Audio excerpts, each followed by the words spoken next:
마라나타라는 제목으로 누가복음 21장 33절에서 36절까지의 말씀 증거하도록 하겠습니다. 사도신경 우리 네 번째 시간입니다. 우리는 지난주에 예수님의 고난 당하심과 부활하심에 대해 배웠습니다. 사도신경은 예수님의 탄생을 고백하고 또 바로 고난 당하심과 십자가의 죽으심으로 이어지는 것을 몇 주간에 살펴보았죠.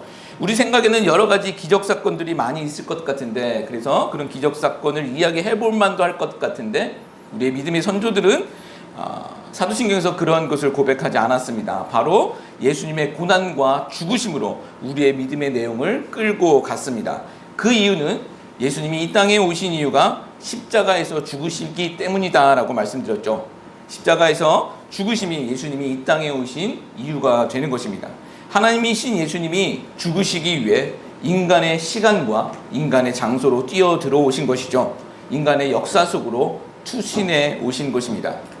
죽음의 방법은 여러 가지가 있는데 왜 예수님은 십자가에서 죽음을 맞이했을까라는 질문을 지난주에도 드렸습니다. 화형도 있고 또 수장, 또 참수형 같은 것도 있고 십자가 사형보다 더 잔인한 형벌들도 있는데 왜 예수님께서 나무에 달려 죽는 것을 선택하셨을까? 왜 십자가였을까라는 질문을 드렸습니다. 왜였을까요?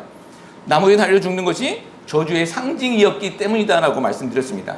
하나님은 구약의 율법을 통해서 나무에 사람을 매다는 것은 저주라고 가르치셨죠. 그래서 유대인들은 지금도 예수님을 인정하지 못합니다. 메시아인데 어떻게 하나님의 저주의 상징인 나무에 달려 죽었냐라는 것이죠. 그렇기 때문에 예수님을 인정하지 못하고 있습니다. 그럼 왜 나무에 달려 죽는 죽음이 왜 저주와 상관이 있는 것이었을까요? 이 나무는요, 선악과 나무를 연상하면 된다고 그랬죠. 선악과 나무 앞에서 범죄하여 죽게 된 인간을 가리키고 있는 것이라고 말씀드렸습니다. 선악을 알게 하는 나무의 열매를 먹음으로 이제는 죽음이라는 열매만을 맺을 수밖에 없는 그런 인간들의 모습을 보라는 것이죠. 하나님은 구약시대를 통해서 나무에 매달린 시체들을 볼 때마다 너희가 다 저렇게 죽어야 하는 존재들이다라는 것을 가르쳐 주신 것입니다. 저게 네가 있어야 할 자리라는 거예요. 네가 받아야 할 형벌이다. 네가 맺는 열매가 바로 저 죽음의 열매밖에 없다라는 것입니다. 근데 그것을 예수님이 대신 받으셨습니다. 예수님이 대신 나무에 걸리신 것이죠. 그게 십자가의 사건이라고 말씀드렸습니다. 그렇게 우리 예수님은 우리를 대신하여 죽으셨죠. 근데 만약 예수님의 사역이 이 죽으심에서 끝이 난다면 예수님의 이 십자가 사건은 죽음에 굴복한 사건이 되고 마는 것입니다. 죽음이란 그 권세 앞에 무릎 꿇는 사건이 되는 것이죠. 죽음은 사단의 무기이기 때문입니다. 죽음 앞에서 끝이 난다면 사단이 이기게 되는 것입니다. 근데 여러분, 사단이 하나님이신 예수님을 이길 수 있습니까? 없죠. 없습니다. 그럴 수는 없습니다. 예수님이 우리를 대신하여 죽으셨지만 또한 예수님은 우리의 대표자가 되시는 것이죠.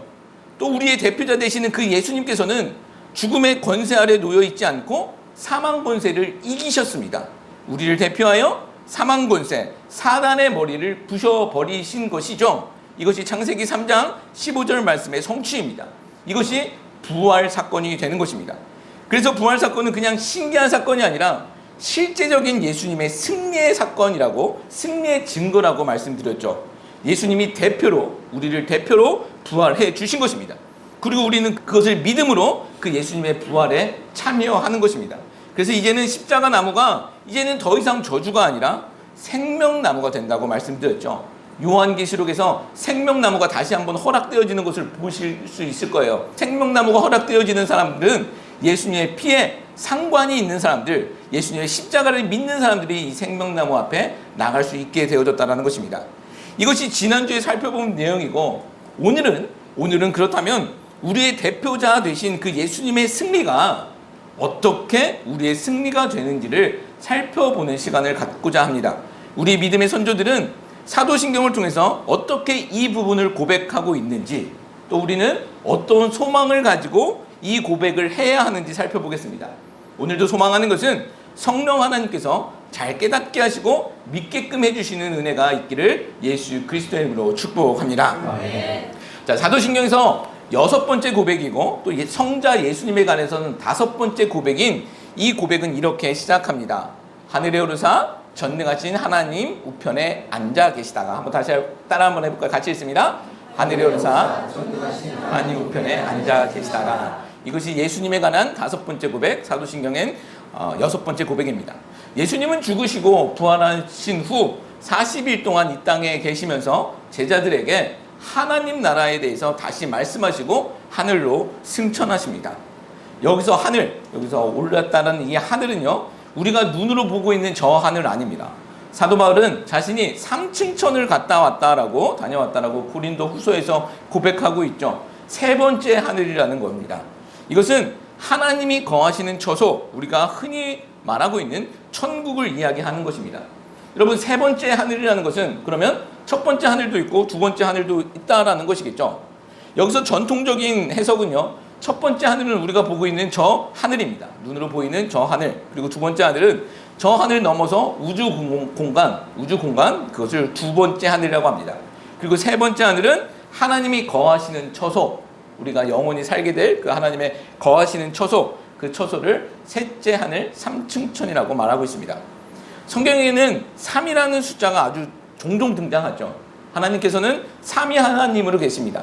성부 하나님, 성자 예수님, 성령 하나님으로 계시죠. 이렇게 한 분이시면서 세 분으로 존재하십니다. 또 구원을 상징하고 있는 노아의 방주도 3층으로 만들어진 것을 성경을 보시면 아실 거예요. 또 구약시대에 하나님께서 공식적으로 인간을 만나 주셨던 장소가 바로 성막입니다. 성막. 이 성막도 자세히 보면 세 부분으로 나눠져 있습니다. 성막들이 있고 성소가 있고 또 지성소가 있습니다. 이렇게 세 부분으로 나눠져 있죠. 그래서 우리는 이 3을 하나님의 숫자라고 얘기합니다. 구원도 또 하나님의 숫자도 또 하나님 만나 주시는 것도 3이라는 숫자와 연관되어 있기 때문입니다. 자, 다시 하늘로 돌아가서 어떤 사람들은 천체 만환경으로 저 둘째 하늘 너머인, 우주가 둘째 하늘이라고 했잖아요. 저 둘째 하늘 너머인 셋째 하늘을 바라보았다라고 말하는 사람들도 있습니다. 그러면서 사진을 제시하기도 하죠. 그러면서 천국은 바로 이런 곳이다라고 이야기하기도 합니다. 제가 어렸을 때 기억이에요. 어렸을 때는 아니고 젊었을 때 기억인데, 제가 이 기억을 더듬으면서 어저께 제가 기사 몇 개를 찾아봤습니다. 사진 한번 좀 띄워줘 보실래요? 저게 97년도에 한국에 나타났었던 그 뉴스 신문 기사였습니다. 천국 모습이 카메라에 찍혔다라고 하면서 저런 어떤 궁전 같은 그런 모습을 이렇게 보여주었습니다. 미국 화성 탐사선이 천국을 찍었다라는 거예요. 근데 나사 측에서는 진위 확인을 거부했다라고 하면서 이렇게 이야기를 했죠. 이게 한국에 기사화됐고, 또 어떤 목사님들은 이것으로 설교도 했고, 또 이것을 가지고 전도지를 만들어서 천국은 확실히 있습니다라고 전도를 했습니다. 근데 어떤 분이 이 기사가 나가고 한참 동안 이 기사가 나고 이 기사의 좀 출처를 살펴봤는데, 이 기사의 출처가 어디였냐면 위클리 월드 뉴스라는데요. 미국 잡지 회사인데 좀 들어보면 좀 뭔가 있어 보이잖아요. 위클리 월드 뉴스. 제가 한번 찾아봤는데 지금도 참 대단한 이야기들이 나옵니다. 여기서 나온 게 뭐가 있냐면 우리가 생각하면 그런 거예요. 그냥 제대로 된 언론이 아니라 믿거나 말거나 수준의 그런 내용들이더라고요. 사진, 두 번째 사진 한번 보여주실래요?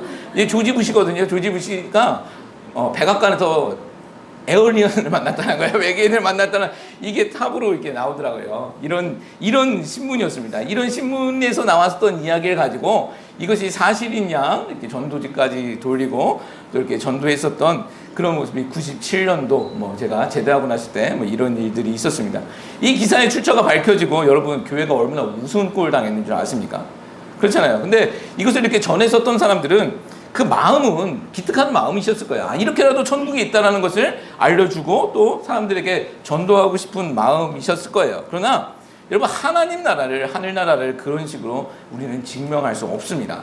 우리 1961년에 소련의 최초 우주 비행사인 유리 가가린이라는 사람이 있었잖아요. 그 사람이 우주여행 처음 하고 나서 내려와서 소련에서 그런 말을 합니다. 내가 우주의 공간에 나가봤더니 천국도 없더라, 하나님도 없더라라는 말을 합니다. 여러분, 이 사람 말이 맞습니까? 아니잖아요. 인류의 과학기술이 더 발전하여 우리가 생각하고 있는 우주의 끝에 우리가 간다 할지라도 천국을 눈으로 볼 수 있는 것은 아닙니다. 그렇잖아요. 제가 몇 년 전에 우리 LA에서 별 사람을 다 만났었는데 자칭 선지자라는 어떤 분을 만났어요. 근데 이분이 좀 막무가내셨습니다. 막무가내셔서 이런저런 이야기를 해주셨는데 본인이 계속 하나님께서 본인에게 계속 말씀을 해주신다는 거예요. 말씀을 들었다는데 제가 할 말은 없는 거잖아요. 근데 계속 보셨다라고 얘기하면서 어느 날은 저에게 사진을 하나 갖고 오시더라고요. 핸드폰으로 찍은 사진을 출력해서 갖고 오셨는데, 이 사진에 하나님이 나타난다라는 거예요. 그래서 성령 하나님, 성부 하나님, 성자 예수님이 다 드러났다라고 보여주시는데 구름밖에 안 보이는 거예요. 제가 보기에는 전혀 구름밖에 안 보이는데 본인 눈에는 그게 보이신다라는 거예요. 그래서 자세히 계속 보니까 뭔가 있는 것 같기도 하고.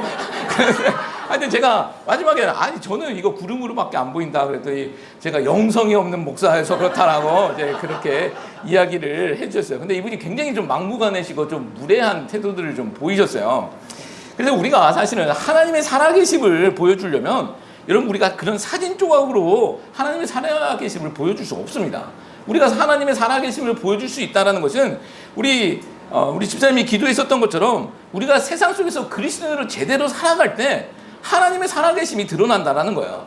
살아가지는 못하면서 그렇게 무례하고 막무가내로 살아가면서 하나님 살아있다라고 뭐 사진 조각이 하나 보여준다고 어떤 사람이 그것을 믿겠냐라는 것이죠. 그렇잖아요? 하나님의 말씀이 들린다라는 것은 성경을 통해서 선포되어지는 말씀 가운데서 우리가 깨달아지면 그것이 하나님의 말씀이 들리는 거예요. 그렇잖아요? 그것을 생각해 주셔야지 그냥 무엇이 계속 들린다 보인다라고 하면 사실 어쩌면 병원 가셔야 되는 부분도 좀 있어요. 아니 계속 그러시면 그러실 수도 있다라는 거죠. 전부 다 아니다라는 얘기를 하는 건 아니에요. 자, 하나님의 우편에 앉아 계신 것도 마찬가지예요. 우리가 전능하사 하나님 우편에 앉아 계시다가 성경 곳곳에 보면 예수님께서 하나님 우편에 앉아 계신다, 우편에 계신다라는 표현이 굉장히 많이 등장합니다. 이 말씀은요, 문자적으로 우리는 보아서는 안 됩니다. 이것은 상징적이고 또 비유적인 표현입니다. 이것이 아니다라는 것이 아니라 상징적이고 비유적인 표현이라는 거예요. 여러분, 하나님께서 하나님의 오른쪽 왼쪽이 있을까요? 하나님 우편에 앉아 계시다고 하는데 하나님의 오른쪽 왼쪽 이런 게 있을까요? 오른쪽 왼쪽에 있으려면 앞뒤가 있어야 되잖아요. 먼저 앞이 기준점이 돼야 되는데 그런 앞뒤가 있을까요? 하나님은 영이시잖아요. 하나님이 신이십니다. 우리가 생각하는 그런 피조물과 같은 존재가 아니에요. 이것을 하나님의 우편에 앉아 계시다라는 이 표현은 무엇이냐면 신인 동형론이라고 합니다. 좀 어렵죠. 신인 동형론이라고 합니다. 그렇게 말을 하고 있습니다. 쉽게 말하면 하나님을 의인화시켜서 우리가 좀 쉽게 이해할 수 있게끔 만든 표현이라는 거예요. 우리가 하나님을 이해하지 못하니 하나님을 인간처럼 표현한 것뿐이다라는 겁니다. 그러면 이 하나님 우편에 앉아 계시다라는 것은 무엇일까? 오른쪽이라는 것은요, 성경에서 영광과 권세를 말씀하고 있습니다. 예수님께서 하나님의 영광과 권세를 그대로 받아 누리시고 계시다라는 거예요. 예수님께서도 친히 이렇게 말씀하시잖아요. 하늘과 땅의 모든 권세를 아버지께서 내게 주셨다라고 말씀하십니다. 여러분, 이것은 천사도 못하는 것입니다. 오직 하나님이신 예수님만이 누릴 수 있는 자리고 그 자격이더라는 겁니다. 예수님께서 그 말씀하고 계시는 거예요. 자, 그러면 예수님은 그 자리, 하나님의 우편에 그 자리에서 무엇을 하고 계시는 것일까요? 앉아 계신다고 하시니까 그냥 쉬고 계시는 걸까요? 그냥 팔짱 끼고 쉬고 계시는 걸까요? 너희들 어떻게 살아가고 있나 한번 보자라고 하면서 팔짱 끼고 보고 계신 것일까요? 그건 아니겠죠. 예수님은요, 지금도 우리를 위한 그리스도로 하나님 우편에 앉아 계신 것입니다. 무엇으로 앉아 계신다고요? 그리스도로요. 그리스도로 앉아 계신 것입니다. 하나님의 영광과 권세를 가지신 그리스도로 우리를 바라보시고 우리를 도우시고 우리를 이끄시고 계시다라는 거예요. 우리 지지난주인가요? 그리스도의 세 가지 직분에 대해서 살펴봤습니다. 제사장과 선지자와 왕이라는 직분을 그 안에, 그리스도라는 그 직분 안에는 포함되어 있다고 말씀드렸죠. 이걸 살펴볼게요. 첫 번째는 예수님은 어떤 모습으로 계시냐? 예수님은 제사장으로 성도를 위해 무엇하고 계신다? 중보하고 계신다는 거예요. 그리스도가 제사장인데 제사장으로 성도를 위해 지금도 우리를 위해 중보하고 계시다는 거예요. 히브리서 7장 24절 그리고 요한일서 2장 1절 말씀까지도 같이 쭉 읽어봅니다. 예수는 영원히 계시므로 그 제사장 직분도 가리지 아니하느니라. 그러므로 자를 힘입어 하나님께 나아가는 자들을 온전히 구원하실 수 있으니 이는 그가 항상 살아계셔서 그를 위하여 간구하십니다. 만일 그가 죄를 범하여도 아버지 앞에서 우리에게 대언자가 있으니 곧 의로우신 예수 그리스도시라. 여러분 잊지 마시기 바랍니다. 예수님께서는 영원한 대제사장으로서 자신의 몸을 희생제물로 드리셨고 거기서 끝난 것이 아니라 지금도 하늘에서 우리를 위한 대제사장으로서 중보하시고 대언하고 계시다라는 거예요. 여러분 저게 요한일서 2장 1절 말씀이 우리가 범죄해도 괜찮다라는 말씀 아니에요. 우리가 연약해서 넘어질 수 있지만 그때도 예수님은 우리의 대언자가 되신다라는 거예요. 하나님은 그래서 그냥 우리를 그냥 보시는 것이 아니라 예수님을 통해서 보시는 거예요. 예, 그렇다는 것입니다. 그래서 우리는요, 우리의 기도를요, 누구의 이름으로 기도합니까? 예수 그리스도의 이름으로 기도하는 거잖아요. 유일하신 대언자시고 유일하신 중보자이기 때문입니다. 예수님의 이름으로 기도하는 것입니다. 우리의 중보자는 예수님 뿐이기 때문입니다. 여러분, 마리아가 우리의 중보자 될 수 없다고 말씀드렸죠. 아무리 그들이 이야기한다 할지라도 마리아는 우리의 중보자 될 수 없습니다. 성인 바울, 베드로 아무리 훌륭한 일을 했었다 할지라도 우리를 위한 중보자는 될 수 없습니다. 뭐 교황도 마찬가지이고 또 사제도 마찬가지입니다. 오로지 우리가 예수님의 이름만으로 기도하는 것은 예수님만이 우리의 중보자 그리고 대언자가 되시기 때문이다라는 것입니다. 우리를 위하여 간구하시는 분, 기도하시는 분은 바로 예수님 한 분뿐이다라는 사실 잊지 않으셨으면 좋겠습니다. 그것을 예수님께서 성취하고 계시다라는 거예요. 자, 여기서 또 구약의 대제사장은요, 구약 말씀을 보면, 출애굽기 말씀을 보면 의복규례가 있거든요. 대제사장의 의복규례가 있는데 가슴 흉패에, 가슴 위에 있는 그 흉패에 12가지 보석을 박았다라고 기록하고 있어요. 보석 좋죠. 예, 보석을 박으시고 그 보석에 12지파의 이름을 새겨 놓으라라고 하나님께서 친히 말씀하십니다. 그 흉패에 보석을 받고 그 보석에 12지파의 이름을, 12개의 보석이죠. 12지파의 이름을 새겨 놓으라고 말씀하십니다. 이 복장 규례는요, 하나님께서 출애굽하자마자 시내산에서 모세에게 정해진 율법이에요. 모세와 이스라엘 백성들에게 반드시 지켜야 할 것이다 라고 하신 율법으로 정해놓은 규례입니다. 여기에는 이제 놀라운 하나님의 사랑 이야기가 담겨 있는 것입니다. 6월절 이후 모세와 이스라엘 백성들은 50일 만에 시내산에 도착하게 되어지죠. 여러분 한번 생각해 보십시오. 불과 2달 전까지만 해도 이스라엘의 이름은, 이스라엘의 그 12지파의 이름은 어디에 적혀 있었을까요? 애굽의 노예 명단에 그 이름들이 적혀 있었습니다. 근데 그들의 이름을요, 이제는 대제사장 가슴에, 그것도 보석에 새겨 놓으라고 하나님께서 친히 명령하신 거예요. 여러분, 구약은 그림자라고 말씀드렸잖아요. 실체는 무엇이라고 그랬죠? 예, 무조건 예수님이라고 하시면 80%는 맞습니다. 예수님입니다. 예수님이 실체가 되는 거예요. 그렇다면 이것이 알려주고 있는 것은 무엇일까요? 대제사장의 실체도 예수님이신데 이것이 우리에게 알려주고 있는 그 내용은 무엇일까요? 대제사장 대신 예수님 가슴에는요, 예수님 마음에는요, 그 예수님 심장에는 이제 우리의 이름이 새겨졌다라는 거예요. 할렐루야. 예, 우리의 이름이 예수님의 심장 가운데 적혀 있다라는 거예요. 여러분, 우리도 전에는요, 사단의 노예 리스트에 이름 적혀 있었습니다. 근데 예수 그리스도의 그 십자가가 우리에게 증거되어짐으로 이제는 예수 그리스도의 심장에 우리의 이름이 적혀 있다라는 거예요. 그 심장을 가진 예수 그리스도께서 우리를 위해 중보해 주시고 계시다. 여러분, 이것이 얼마나 큰 우리에게 위로가 되는 말씀입니까? 예수 그리스도께서는 우리의 이름을 자신의 마음에게 또 심장에게 적어 놓으시고 우리를 위해 중보하고 계시다는 사실 잊지 않으셨으면 좋겠습니다. 자, 그리고 예수님은 그리스도로서 두 번째 일은, 예수님은 선지자로 성령을 통하여 성도를 가르치시고 계시다라는 것입니다. 성령을 통하여 성도를 가르치시고 계신다. 선지자의 사역이 무엇입니까? 하나님의 말씀과 뜻을 가르치는 것이 선지자의 사역이라고 말씀드렸습니다. 이 사역을 하나님이신 예수님은 또 한 분 하나님이신 성령 하나님을 통해서 시행하고 계시더라는 거예요. 지금 그렇게 우리를 가르치시고 계시더라는 것이죠. 예수님은 떠나실 때 제자들에게 이런 약속을 하십니다. 요한복음 16장 우리 7절 말씀 읽습니다.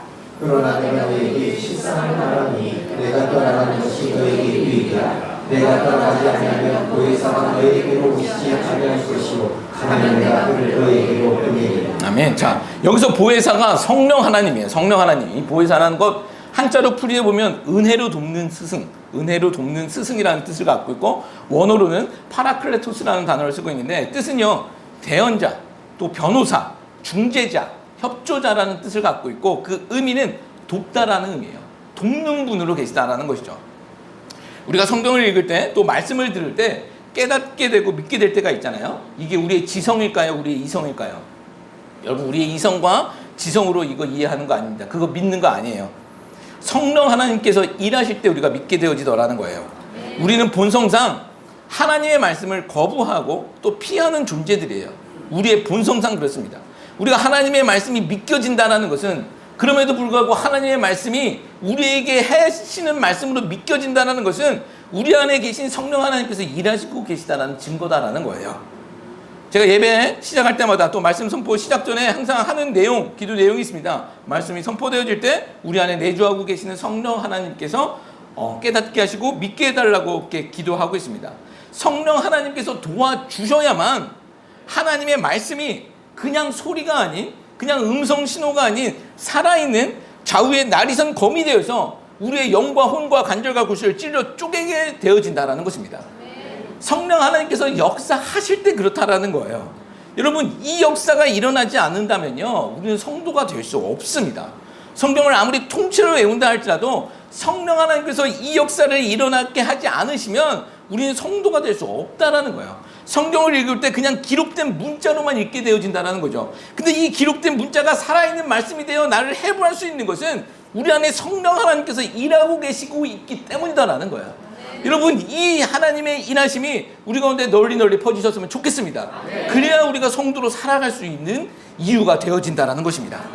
자, 세 번째, 예수님께서는 그리스도로 어떤 모습으로 살아가고 계시고 계신지, 예수님은 왕으로서 교회와 세상을 무엇하신다? 통치하고 계시다라는 것입니다. 왕으로서 교회와 세상을 통치하신다. 왕 대신 예수님은 하나님의 영광과 권세로 교회와 세상을 통치하시고 계십니다. 지금도 그러고 계십니다. 세상 왕은요, 자기 힘으로 또는 무력으로 또 폭력으로 다스리려고 하고 있지만 하나님이신 예수님은 하나님의 영광과 권세로 다스리고 계시다라는 것이죠. 세상 왕은 자기 뜻대로 되지 아니할 때 무력으로 굴복시킵니다. 총칼로 굴복시키죠. 그러나 예수님은요, 하나님의 권세와 영광으로 자기 백성들을 자발적으로 순종하게 만드시더라는 거예요. 자발적으로 순종하는 마음, 그 사모하는 마음을 주셔서 그 일들을 감당하게 하시더라는 거예요. 자, 에베소서 말씀을 보면 예수님은요, 교회를 통하여 세상을 다스린다라고 말씀하고 있어요. 그것이 에베소서 1장 말씀이에요. 머리 대신 예수님이 계신 것이고요, 그 밑에 몸된 교회가 있는 것이고, 그림으로 보면 있습니다. 그 몸된 교회 밑에 세상 만물이 있습니다. 순서적으로 보면 머리 대신 예수님, 그리고 그의 몸된 교회, 그리고 세상 만물이 있습니다. 여러분, 교회는요, 빈약한 집단이 아닙니다. 우리가 비록요, 인간들의 실수와 또 연약함으로 인해, 때로는 세상의 악함으로 인해 교회가 세상에서 비난받고 조롱받고 손가락 받을 수도 있지만, 여러분, 원래 교회는 세상을 통치하는 기구입니다. 하나님께서 허락하신, 예수님께서 세우신 그 거룩한 집단이 바로 교회가 되어지더라는 거예요. 그리고 교회를 통하여 세상 만물을 통치하신다라고 말씀하고 있습니다.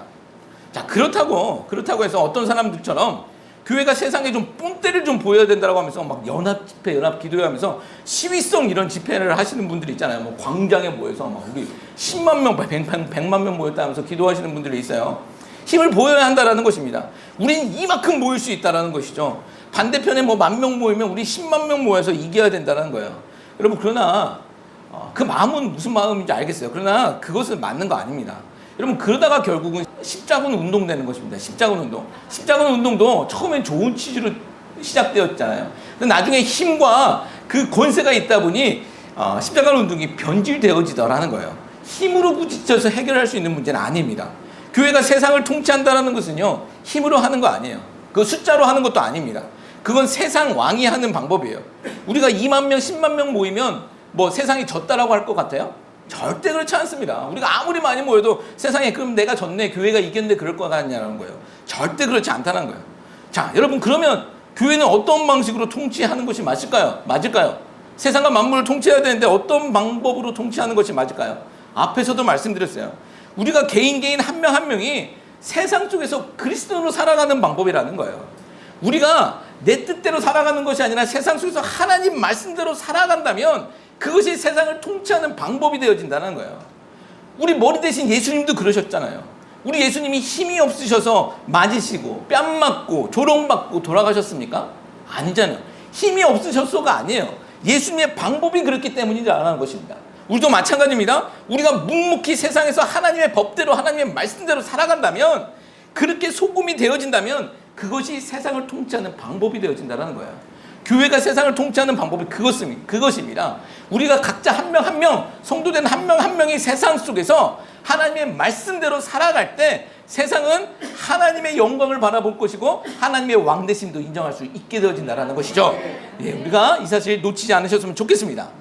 자, 예수님은 하늘로 승천하실 때 제자들에게 이런 말씀을 하세요. 누가복음 24장 50절과 51절 말씀이에요. 예수님께서 하신 말씀입니다. 예수께서 그들을 데리고 베다니아까지 나가사 손을 들어 그들에게 축복하시더니 축복하실 때 그들을 따라 하늘로 올려지시니. 그다음에 예수님께서 승천하시기 바로 전에 있었던 일을 사도 누가는 이렇게 기록하고 있습니다. 자, 예수님께서는 제자들을 무엇 하셨다라고 이야기하고 있죠? 축복했다라고 말씀하고 있습니다. 축복, 복을 빌어 주신 것입니다. 여러분, 근데 이게 어떤 복일까요? 어떤 분들의 말대로 잘 먹고 잘 살고 건강하고 뭐 이런 것 예수님께서 빌어주시고 가셨을까요? 지금도 그렇게 가르치시는 분들이 있어요. 기독교의 복을. 그런데 그런 식으로 자꾸 가르치신다면 이거는 심각한 오해를 불러오게 되어집니다. 이게 기복주의가 위험하다고 제가 계속 말씀드리는 이유가 바로 이거예요. 그렇다면 예수님께 직접 축복받은 제자들, 그것이 맞다면, 그분들의 말대로 잘 먹고 잘 사는 그런 축복을 해주셨다면, 그 축복이 맞다면 그 축복을 직접 받은, 우리 같은 뭐 인간 목사가 축복한 것도 아니잖아요. 예수님께서 직접 축복하셨는데 그 축복을 받은 제자들의 삶은 어떠했을까요? 우리 지난주에도 말씀드렸잖아요. 제자들 중에 제대로 죽은 사람이 없어요. 온전하게 죽은 사람이 없습니다. 다 순교의 현장에서 비참하게 다들 돌아가셨습니다. 유일하게 사도 요한계시록을 기록한 사도 요한만이 전승에 의하면 90세, 한 94세쯤에 돌아가셨다라고 기록하고 있습니다. 그분만이 자연사하셨습니다.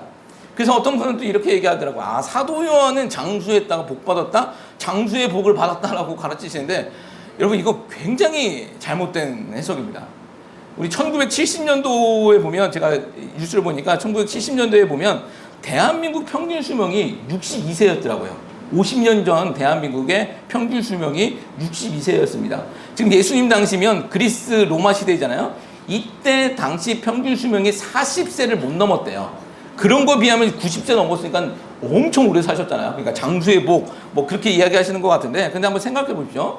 전생에 가면 사도 요한도요, 다른 제자들처럼 똑같이 순교의 현장에 있었습니다. 도미티안 황제, 우리가 알고 있는 네로 황제, 그 사람보다 훨씬 더 악독하게 교회를 핍박한 황제가 도미티안이라는 사람이 있는데, 이 도미티안 황제 때 박해가 극에 달합니다. 이때 처음으로 이 요한 사도가 순교 현장에 나가게 되어지는데, 화형식으로 던져집니다. 불붙은 나무 위에 던져집니다. 그런데 하나님께서 기적적으로 그를 하나도 해함 없이 살려주십니다. 자, 그러자 이 도미티안 황제가 이번에는 기름을 끓게 하고, 그 가마솥에 기름을 끓게 하고, 그 끓는 기름 가마솥에 산채로 집어넣어 버립니다. 근데 이때도 하나님께서 기적적으로 그 요한을 살려주시죠. 그러다 이제 많은 요동이 있을 거 아니에요. 두 번이나 그런 일들이 있으니 사람들 앞에서도 사람들이 요동이 생기게 되자 이제 죽이지 못합니다. 그래서 반모섬이라는 곳에 가둬 놓아 버리죠. 그리고 그곳에서 이 요한 사도는 요한계시록을 기록하게 되어집니다. 요한 사도가 산 것은 하나님의 사명이 있었기 때문에 산 거예요. 근데 우리가 지난주에 살펴보았지 않습니까? 다른 제자들은 아주 처참하게 순교의 현장, 그 순교를 다 당했습니다. 요한 사도는요, 그거 다 보았습니다. 보고 들었습니다. 그리고 그 현장 가운데 있었습니다. 근데 요한 사도가 어떤 분들 말들처럼, 난 살았으니 난 땡 잡았네, 난 복 받았네, 장수의 복 누리고 있네, 그랬을까요? 여러분 한번 생각해 보시죠. 여러분의 사랑하는 자녀, 여러분의 사랑하는 가족들이 순교 현장에 들어갔습니다. 근데 나만 살았어요. 그러면 나 잘 됐네, 하나님 나 사랑하시는구나, 그렇게 외칠 수 있냐라는 거예요. 그것이 얼마나 가슴 아픈 일들이었겠냐라는 거예요. 요한 사도가 이 모든 것을 보았는데 이것을 장수의 복을 받았다라고 그렇게 얘기하는 것은, 여러분, 이거 굉장히 오해하고 있는 것이죠. 그러면 축복받은 다른 제자들은 다 저주받은 거냐는 거예요. 말도 안 되는 거잖아요. 그렇잖아요. 자, 그렇다면 예수님이 제자들에게 직접 빌어주신 그 축복의 내용은 무엇일까요? 생각해 보셔야죠. 그 축복의 내용은 무엇일까요? 마태복음 28장 18절에서 20절 말씀은 이렇게 기록하고 있습니다. 예수께서 나와 말씀하여 이르시되 하늘과 땅의 모든 권세를 내게 주셨으니 그러므로 너희는 가서 모든 민족을 제자로 삼아 아버지와 아들과 성령의 이름으로 세례를 베풀고 내가 너희에게 분부한 모든 것을 가르쳐 지키게 하라. 볼지어다 내가 세상 끝날까지 너희와 항상 함께 있으리라. 아멘. 자, 예수님께서 무엇을 약속하고 있습니까? 너희와 항상 함께 할 것이다 라는 거예요. 세상 끝날 날까지 너희와 항상 함께 할 것이다. 여러분, 이것이 축복이 아니겠습니까? 여러분, 우리를 고아와 같이 그냥 내버려 두시지 아니하시고 우리와 함께 하신다는 거예요. 이게 우리가 누리고 있는 복이더라는 겁니다. 여러분 이것을 신학적으로 좀 발전하면요, 하나님이 거하시는 처소가 우리가 되어진다는 거예요. 하나님이 거하시는 처소, 예수님이 거하는 처소가 어디입니까? 성전이잖아요. 우리를 성전 삼아서 우리와 함께 거하신다라고 말씀하고 있습니다. 여러분, 우리가 믿고 예배하는 예수님은요, 하늘에서 우리와 동떨어져 계시는 것이 아니라 오늘도 또 지금도 우리의 그리스도가 되신다는 사실 잊지 않으셨으면 좋겠습니다. 그래서 그 살아계신 그 예수님은 우리 가운데서, 우리 안에서 왕으로 우리를 통치하고 계신 거예요. 그리고 그 예수님께서는 선지자로서 우리를 가르치시고 계시는 거예요. 그리고 그 예수님은 제사장으로서 우리를 위해 중보하고 계시다는 사실, 여러분, 이것이 우리에게 실제가 되어지는 은혜가 있기를 예수님의 이름으로 축복합니다.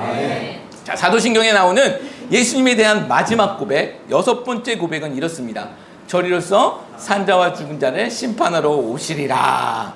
자, 여기서 저리로서라는 말은 그곳에서라는 단어예요. 그곳에서, 하나님 우편에서, 하늘에서 그리스도로 계신 예수님께서 심판하러 오시겠다라는 것이 예수님의 마지막 고백이 되어집니다. 이것은 예수님의 재림에 관한 부분이죠. 2000년 전 팔레스틴 땅에 오신 예수님을 우리는 초림이라고 합니다. 그리고 지금은 승천하셔서 하나님 우편에 계신 것이고, 그러나 언제가 될지는 모르지만 예수님께서는 다시 오신다고 약속하고 있습니다. 이것을 우리는 재림이라고 합니다. 이것은 반드시 일어날 일들입니다. 여기서 산자와 죽은 자라고 말씀하고 있잖아요. 산자와 죽은 자, 예수님 오실 그때에 살아있는 자가 있을 것이고, 또 이미 죽은 사람들도 있겠죠. 우리 시간 속에서는 이미 죽은 사람들이 훨씬 많습니다. 그 사람들에게 심판을 오신다라는 거예요. 그럼 여러분, 우리는 살아있는 사람들은 알겠는데, 우리가 호흡할 때 예수님 오실 수 있잖아요. 그렇게 살아있는 것은 알겠는데 죽은 사람들을 어떻게 심판하시겠다라는 말인가? 죽은 사람들 다 부활한다라는 것입니다. 요약해서 말씀드리면 죽은 사람 다 부활한다는 거예요. 신자만 부활하는 거 아닙니다. 불신자들도 다 부활합니다. 육체와 영의 부활, 부활체로서 부활하는 것입니다. 그런데 신자의 부활과 그 불신자들의 부활의 차이는요, 신자는 생명의 부활로 나가는 거예요. 신자는 생명의 부활로 나가는 것이고, 불신자들은 안타깝지만 심판의 부활로 나가는 것입니다. 사망의 부활로 들어가게 되어진다는 거예요. 여러분, 우리가 살아있을 때 예수님을 구원주로 만나지 못한다면 인간은요, 심판주로 예수님을 반드시 만나게 되어 있습니다. 이것이 성경이 증언하고 있는 엄중한 사실입니다. 그래서 우리가 살아있을 때 예수님을 만나야 하는 것이고, 또 살아있을 때 내 이웃들에게, 또 내 가족들에게, 내 사랑하는 사람들에게 예수님 전해야 된다는 것입니다. 두 번의 기회가 없기 때문이에요. 우리가 살아있을 때, 호흡할 때 구원주 예수님 못 만나면 우리는 심판주로 예수님을 만나게 된다는 거예요. 여러분, 두 번의 기회 이런 거 없습니다. 우리 인생을 무엇이라고 말하고 있습니까? 일생이라고 합니다. 한 번 생이라는 거예요. 한 번 생. 그 한 번 생에 예수님을 만나야 된다는 거예요. 그렇게 구원주로 만났을 때 우리는 생명의 부활로 나갈 수 있다는 것이 성경의 증언입니다. 자, 예수님은 반드시 오십니다. 반드시 오십니다. 2000년 전 오셨던 그 예수님은요, 구약의 성도들이 그렇게 기다렸던 그 예수님은 2000년 전에 오셨고, 또 그 예수님은 반드시 오신다고 약속하고 계십니다. 이 초림과 재림은요, 떨어질 수 있는 관계가 아니에요. 예수님께서 2000년 전에 초림하셨잖아요. 그리고 재림하신다고 약속하셨는데, 이 초림과 재림은 떨어질 수 있는 관계가 아니에요. 이것을 어떻게 비유할 수 있냐면, 예수님의 초림은요, 건물을 짓기 위한 터를 닦는 과정이고, 예수님의 재림은 건물이 완성되어지는 과정입니다. 이것을 씨를 뿌리는 추수 작업을 한다면, 예수님의 초림은 씨를 뿌리는 작업이고요, 예수님의 재림은 추수하는 과정이라는 거예요. 시작이고 완성이라는 사실입니다. 우리 인간들은 시작은 할 수 있지만 완성하지 못할 수 있어요. 우리가 연약해서 그럴 수도 있고, 여러 환경 가운데서 시작은 거창하게 시작했지만 완성할 수 못할 때도 있습니다. 그러나 하나님은요, 하나님이 하신 일은 반드시 하나님이 완성하신다라는 거예요. 씨를 뿌리면 반드시 하나님은 추수하신다라는 거예요. 하나님이 터를 닦으셨다면 반드시 그 건물은 완성되어진다라는 거예요. 여러분, 구원도 그런 의미로 본다면, 우리의 구원이 하나님으로부터 시작된 구원이라면, 여러분, 우리의 구원의 완성도 하나님께서 하신다는 거예요. 그래서 우리의 구원이 안전하게 되어진다는 것입니다. 자, 또 성경은요, 이 초림과 재림의 과정을 유대인들의 결혼을 빗대어 설명하기도 합니다. 이스라엘의 결혼은요, 우리와는 다른 문화권의 결혼입니다. 먼저 좀 생각해 보셨으면 좋겠는데, 먼저 이들은 약혼을 먼저 합니다. 이것을 정혼이라고도 합니다. 정혼. 자, 우리가 생각하고 있는 약혼과는 조금 개념이 다른데요, 이스라엘에서 약혼, 이 정혼은요, 결혼과 똑같은 법적인 효력이 있습니다. 이 약혼 기간에, 이 정혼 기간에 만약 부정한 일이 생기게 되어진다면 그냥 파혼 정도에서 끝나는 것이 아니라 사람에 따라 또 경우에 따라 목숨이 걸려있는, 생사가 걸려있는 아주 위중한 일이 되어지기도 했습니다. 마리아가 예수님을 성령으로 가지게 될 때 그가 처음에 두려워하는 모습이 나오잖아요. 바로 이 약혼 기간이었기 때문입니다. 이것을 요셉이 알게 되었을 때, 요셉이 마리아가 부정했다고 생각했다면, 그래서 화풀이 하기로 결정했다면 마리아는요 동네에서 돌에 맞아 죽게 되어진다라는 것입니다. 자, 다시 이스라엘의 결혼을 좀 생각해 보면 이 약혼식 때 신랑 측에서는, 이 약혼이 성사되기 위해서는 신랑 측에서는 신부의 값을 치렀어야 했습니다. 뭐 이런 문화가 아직도 있는 나라들이 있잖아요. 신부값을 치러야 했습니다. 2000년 전 이게 이스라엘 이야기예요. 그리고 신랑은요 여자를 떠나서, 이렇게 시작된 약혼이 시작되어지면 이제 신랑은 여자를 떠나서 결혼해서 살아가야 할 집을 마련해야 했습니다. 그게 신랑의 의무입니다. 값을 치르는 것에서 끝나는 것이 아니라 자기 부부가 살아가야 할 그 집을 마련해야 했습니다. 보통 이 기간을 한 1년 정도의 기간 정도라고 이야기를 하더라고요. 신랑은 이때 부인이 살 집을 마련하기 위해서 떠날 때 신부에게 결혼 증표를 주게 되었다고 하죠. 신부는요 이 증표를 가지고 비록 지금 몸은 떨어져 있지만 언젠가 우리 신랑이 신부인 나를 맞으러 올 거다라는 것을 기다리면서 준비해야겠다라는 것입니다. 이 기간이 신부로 준비하는 기간이에요. 신랑은 가서 그 거처를 만드는 거죠. 거처를 준비하는 것이고, 이때 신부는 신부 단장을 하며 거룩한 또 순결한 신부로 그렇게 준비하는 과정, 이것이 이스라엘의 결혼 과정이었습니다. 이게 이스라엘의 결혼 풍습입니다. 자, 예수님은 이렇게 생각하시고 예수님은 무엇이라고 말씀하셨는데 보기를 원합니다. 요한복음 14장 1절, 2절, 3절 말씀 읽습니다. 너희는 마음에 근심하지 말라. 하나님을 믿으니 또 나를 믿으라. 내 아버지 집에 거할 곳이 많도다. 그렇지 않으면 너희에게 이르렀으리라. 내가 너희를 위하여 거처를 예비하러 가노니 가서 너희를 위하여 거처를 예비하면 내가 다시 와서 너희를 내게로 영접하여 나 있는 곳에 너희도 있게 하리라. 아멘. 자, 이 말씀이 어떤 상황이냐면 최후의 만찬 석상에서 제자들에게 하신 말씀이에요. 예수님이 제자들에게 자신의 죽으심에 대해 말씀하시자 제자들이 불안해합니다. 그때 하시는 말씀이요, 근심하지 마, 두려워하지 마. 내가 무엇을 예비하러 간다? 거처를 예비하러 간다.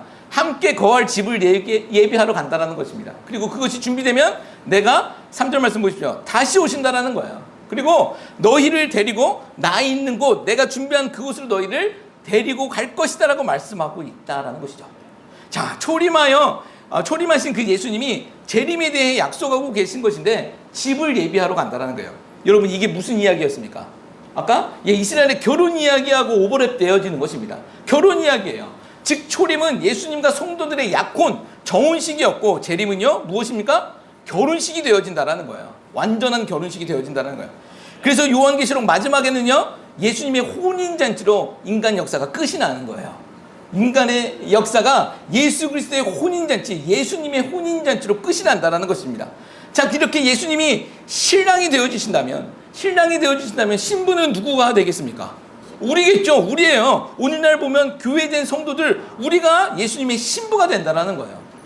자, 처음에 신랑은 정혼하는 신부에게 신부값을 치러야 그 약혼식이 시작되어진다고 그랬잖아요. 신부에게 반드시 신부값을 치러야 합니다. 예수님은요 초림 때 그 값을 치르셨습니다. 예수님이 치르신 그 값, 교회를 위해서 무슨 값을 치르셨죠? 십자가에서 자기의 생명값을 치르셨다라는 거예요. 예수님의 그 생명값으로 인해 이 약혼, 이 결혼 시작되어진 것입니다. 그리고 승천하시기 전에 신부인 우리에게 어떤 증표를 주십니까? 교회에게 어떤 증표를 주십니까? 성령 하나님이라는 증표를 주셨다라는 거예요. 너희는 그 성령 하나님 붙들고 나 올 때까지 살아가라는 거죠. 그렇게 예수님께서는 말씀하고 우리에게 행해 주신 것입니다. 여러분, 우리 안에 성령 하나님 계십니까? 아멘. 자, 우리가 예수님의 신부가 되는 줄도 믿습니다. 지금 우리는 정혼 기간을 살아가고 있는 거예요. 약혼 기간을 살아가고 있습니다. 이 정혼 기간에 신부가 해야 할 것은 신부 준비뿐이라는 것이죠. 우리 신앙생활을요 이렇게 결혼으로 비유해 본다면 우리가 이 땅에서 신앙생활하는 것 이 자체 모든 것이 신부가 그 결혼식을 위한 그 신부 단장이 되어지는 것입니다. 거룩한 신부로 살아가는 것, 그것이 우리가 해야 할 마땅한 일이라는 것이죠. 여러분 언제까지요? 언제까지? 예수님 다시 오실 때까지. 예수님 다시 오실 때까지 우리는 거룩한 신부로 살아가야 된다는 것입니다. 자, 그러면 이런 질문을 한번 또 해볼 수 있을 것 같아요. 그럼 예수님 언제 오시냐는 거예요. 언제 오시냐? 그건 모릅니다. 몰라요. 역사 속에서 예수님의 재림에 대한 수많은 예언들이 있었지만 다 가짜였습니다. 다 가짜였어요. 우리 주위에 안식교 분들 계시죠? 안식교 분들 주변에서 보셨을 거예요. 굉장히 이분들이 착하세요. 근데 착하지만 안타깝지만 그들이 잘못된 것은요, 그들이 잘못된 그 재림관에 있습니다. 성경을 잘못 해석하고 있습니다. 그들에게 재림 한번 물어보십시오. 1844년에 예수님의 재림이 있었다라고 그들은 믿고 있어요. 그 이야기를 대놓고 안 할 뿐이에요. 한번 슬쩍 물어보세요. 1844년 뭐 있었냐 물어보십시오. 재림에 대해서 잘 얘기 안 하려고 하지만 재림이 있다라고 믿고 있어요. 그러면서 뭐 지금은 조사 심판이라고 뭐 그런 거 하면서 나중에 한번 얘기를 드려볼게요. 아무리 성경을 가지고 그럴듯하게 이야기한다 할지라도 잘못된 건 잘못된 거예요. 그렇지 않습니까? 여호와 증인도 마찬가지입니다. 많은 이단 사이비인들이 다 재림에 대해 계산을 했지만 다 가짜이고 잘못된 것이었습니다. 여러분, 그런 끼워 맞추기, 우리 호기심을 자극할 수 있지만 그거 속지 마십시오. 절대로 그런 식으로 계산해낼 수 있는 거 아닙니다. 예수님 오시는 날은 아무도 모릅니다. 아무도 몰라요. 그런데 예수님께서는 마지막 때에 징조는 있다고 말씀하셨죠. 징조는 있다고 말씀하셨습니다. 마지막 때의 징조는요, 두 가지 양면성이 있습니다. 이거 요약해서 말씀드릴게요. 첫 번째, 부정적인 면이 있는데 부정적인 면은 무엇이냐면 난리와 난리가 있다는 것입니다. 전쟁, 기근, 질병의 소식들이 크게 증가한다는 것입니다. 그리고 교회에는요, 환난과 핍박이 있을 거다라고 말씀하고 있습니다. 그리고 거짓 선지자와 적그리스도가 나타날 것이다. 세상과 교회에는 적그리스도와 또 거짓 선지자들이 나타날 것이다. 여러분 한번 생각해 보십시오. 자, 이것이 미래의 어떤 시점에서 일어날 일일까요? 미래의 시점에서만 있을 일일까요? 아니잖아요. 교회의 역사 속에서 항상 있어 왔습니다. 난리와 난리는 항상 있었고 교회는 핍박 받아왔습니다. 우리 미국 땅에 있는 교회가 핍박 안 받는다고 교회가 멀쩡하다고 생각하지 마십시오. 지금도 엄청나게 많은 우리 지하교회 성도들은 죽어가고 있습니다. 순교의 현장 가운데 있습니다. 핍박받고 있었다라는 것입니다. 그리고 적그리스도와 이는 거짓 선지자들은 항상 있어 왔었죠. 교회 역사 속에서는 항상 있었고 지금도 있고 또 앞으로도 있을 일들입니다. 여러분, 그렇게 이것이 일상이라면 이것이 어떻게 징조가 될 수 있을까요? 여러분, 항상 있어 왔지만 이것이 점점 더 강도가 심해지고 있다는 것입니다. 시간이 지남에 따라 그 정도가 점점 더 심각해지고 있다는 거예요. 그래서 마지막 때는 우리가 점점 더 가까이 오고 있다는 것을 알 수 있다는 것이죠. 이것은 확실한 것입니다. 그리고 예수님의 재림에 앞서서 두 번째 그 긍정적인 면은 이런 면이 있어요. 긍정적인 면은 예수님께서 말씀하신 세계 복음화입니다. 세계 복음화. 모든 열방, 모든 민족에게 복음이 전해지면 예수님께서 다시 오신다라고 약속을 하셨습니다. 약속을 하셨어요. 예, 이것입니다. 세계 복음화가 일어날 때 예수님께서 오신다라고 이야기를 했습니다. 자, 그렇다면 어떤 사람들처럼 아까 말씀드렸듯이 예수님이 오실 날을 알아가는 것이 그것이 중요한 것일까? 그날과 그때를 아는 것이 중요할까? 예수님께서는 모른다고 했는데 왜 우리가 그것을 알아야 되냐라는 거예요. 그게 무슨 유익이 있겠냐는 거죠. 만약에 그날과 그 시를 아는 것이 유익이라면 예수님께서 그걸 왜 우리에게 감추셨겠습니까? 예수님이 그날 모른다라고 말씀하셨습니다. 역사적으로 보십시오. 시한부 종말론자들의 삶이 제대로 돌아가는 거 보셨어요? 없습니다. 또 그게 불발되었을 때 어떤 일들이 일어납니까? 세상은요, 교회와 재림에 대해 그 반응이 어떤 반응입니까? 또 거짓말 치네 라는 반응밖에 없다라는 거예요. 이 재림이 확실히 있을 것인데 그런 사람들 때문에 재림이 불발하는 것도 아니죠. 처음부터 거짓이었어요. 그런 것 때문에 교회가 이제 재림에 대해서 얘기해도 양치기 소년밖에 안 되지라는 거예요. 안 되지더라는 것입니다. 사진 3번입니다. 제가 고등학교 3학년 때 있었던 일이에요. 1992년 10월 28일 저기 뉴욕입니다. 뉴욕의 한인 분들이 저렇게 전도했던 것입니다. 무슨 내용이 뭡니까? 바코드가 666이라고 하고 있어요. 제가 지난번도 말씀드렸죠? 저 때문에 제가 새우깡도 못 먹었습니다. 저 바코드. 그리고 나서 몇 년 후에 성경책에도 바코드가 찍혀 나오는 것을 보면 아, 내가 속았다라는 거. 제가 저 때가 고3 때입니다. 여러분, 저런 일들이 있어요. 혹시 뭐 저분 아시는 분 아니죠? 많은 분들이 저런 거에서 속아 넘어가셨다라는 것입니다. 여러분, 저런 식으로 가르치는 거는 여러분 맞는 거 아니에요. 굉장히 잘못된 것입니다. 그러나 우리가 확실히 알아야 할 것, 그러나 오신다라는 거예요. 저렇게 오시는 것, 저렇게 어떤 사람들에게만 특별히 비밀을 알려주듯이 오시는 것이 아니라 분명히 예수님께서는 오셔요. 그 징조가 가중되어지는 것을 보고 우리 보고 깨어있으라고 말씀하고 있습니다.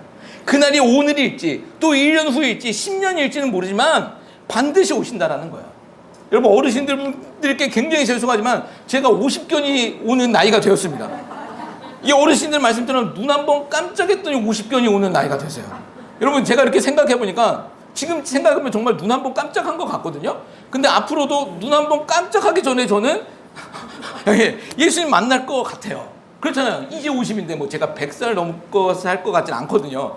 자, 그러면 우리는 어떻게 살아가야 하는 것이 맞을까요? 예수님께서는요, 그날을 준비해야 할 사람들에게, 그 제자들에게 이렇게 말씀하세요. 누가복음 21장 33절 34절 말씀이에요. 천지는 없어지겠으나 내 말은 없어지지 아니하리라. 너희는 스스로 조심하라. 그렇지 않으면 방탕함과 술 취함과 사람의 음료로 마음이 둔하여지고 뜻밖의 그 날이 덕과 같이 너희에게 임하리라. 이 날은 온 지구상에 거한 모든 사람에게 임하리라.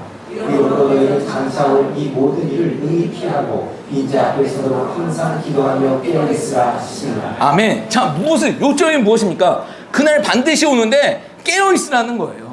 우리에게 중요한 것은요, 이 땅에서 얼마만큼 더 오래 사느냐, 얼마만큼 소유하며 살아가느냐가 아니라 정말로 우리가 그리스도의 신부로 깨어있는 자로 살아가고 있느냐, 이것이 중요하다는 것이죠. 여러분 오늘의 말씀의 제목이 무엇입니까? 마라나타예요. 마라나타. 이것은 아람어로요, 그 뜻은 무엇이냐면 예수님 오십니다예요. 이 마라나타라는 고백이 언제 울려 퍼졌냐면 박해 시대예요. 박해 시대에 우리 믿음의 선조들은 만날 때마다 마라나타, 마라나타가 있었습니다. 무슨 말입니까? 예수님 곧 오십니다예요. 예수님 오십니다. 이거 잊지 말고 살아라는 거예요. 그래서 정말 많은 사람들이 순교 현장에서 죽어가고 있지만 그들에게 소망이 되었었던 건 예수님 오십니다. 예수님 만나게 됩니다. 이것이 그들에게 소망이 되었다는 것입니다. 여러분 우리 옆에 분들을 보면서 이렇게 인사했으면 좋겠습니다. 마라나타, 마라나타. 예, 예수님 오십니다. 여러분 정말 그날을 소망하며 깨어있는 신부로 살아가길 예수 그리스도를 축복합니다. 그렇게 마라나타, 마라나타, 예수님 오십니다라는 이 고백이 그냥 우리의 입술의 고백이 아니라 삶 속에서 생명의 고백, 소망의 고백 되었으면 좋겠습니다. 예수님 반드시 오십니다. 구원주 되신 예수님 우리 모두가 만나야 될 줄 믿습니다.